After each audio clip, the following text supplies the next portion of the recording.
This is lecture number 4 by Professor Dana Reeves, the book of poetry, The Aspiration of Christ. Let's do a quick review, and this is an overview of the Old Testament from a Christocentric perspective. Number 1, the law relates to Israel's moral life and the foundation for Christ. Number 2, the historical relates to Israel as a national development and life, also the preparation for Christ.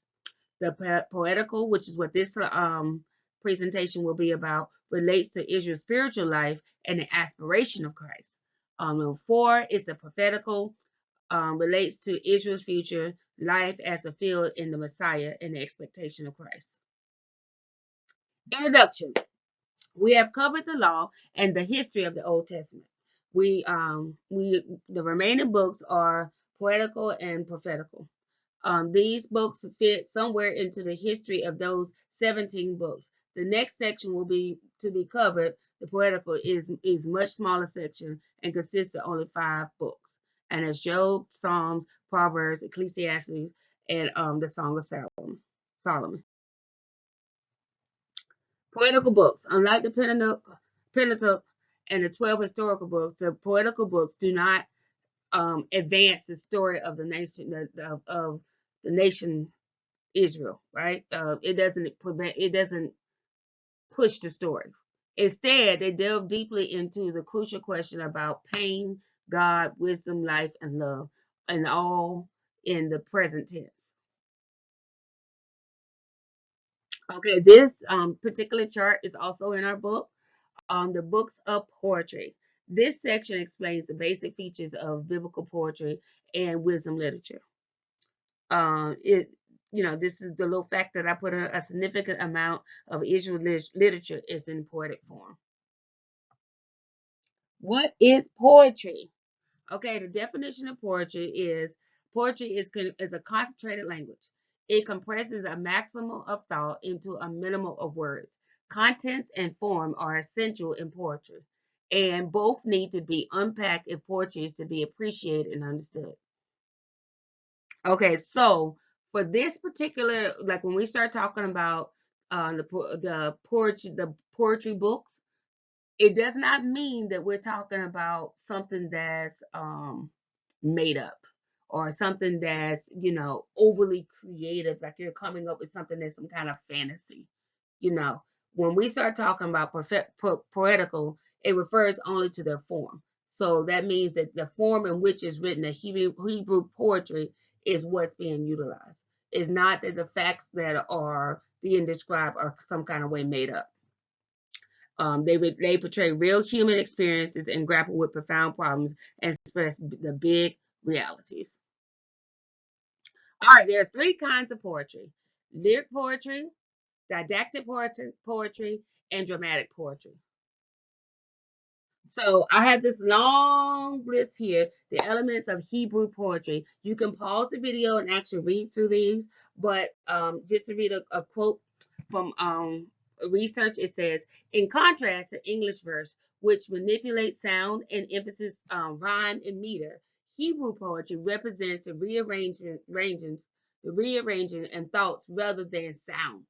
Right? Parallelism refers to the practices of balancing one thought or phrase by corresponding thoughts or phrase containing approximately the same number of words or at least corresponding ideas.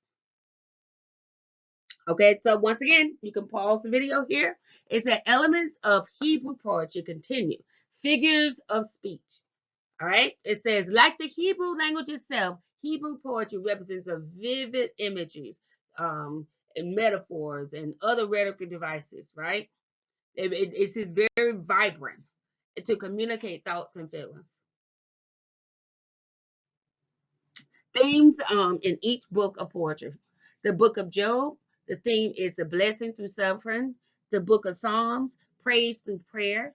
The theme for the book of Proverbs is prudence through precept. Ecclesiastes, the theme is verity through vanity. The Song of Solomon, bliss through union.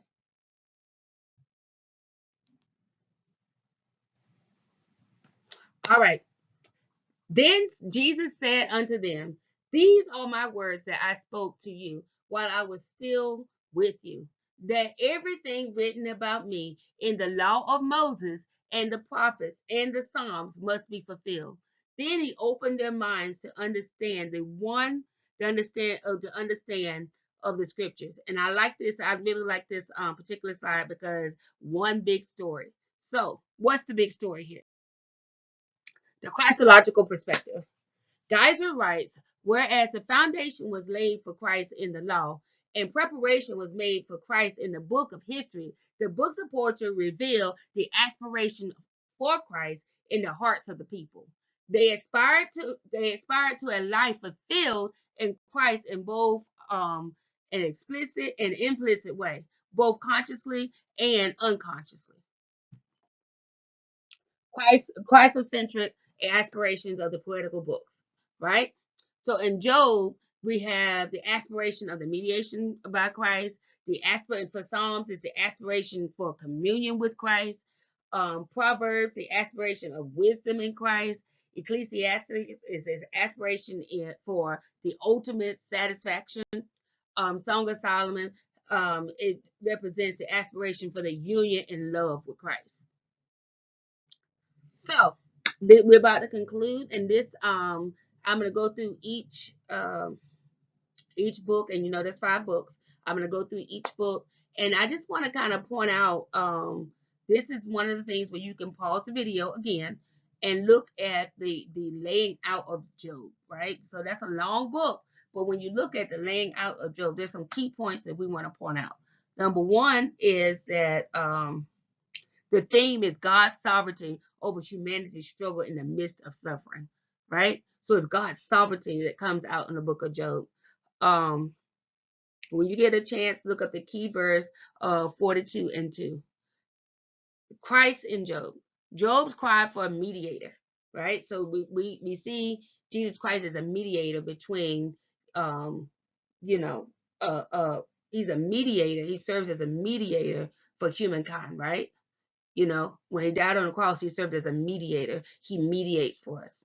And his faith in the Redeemer, foreshadowing the intercessory work of Christ.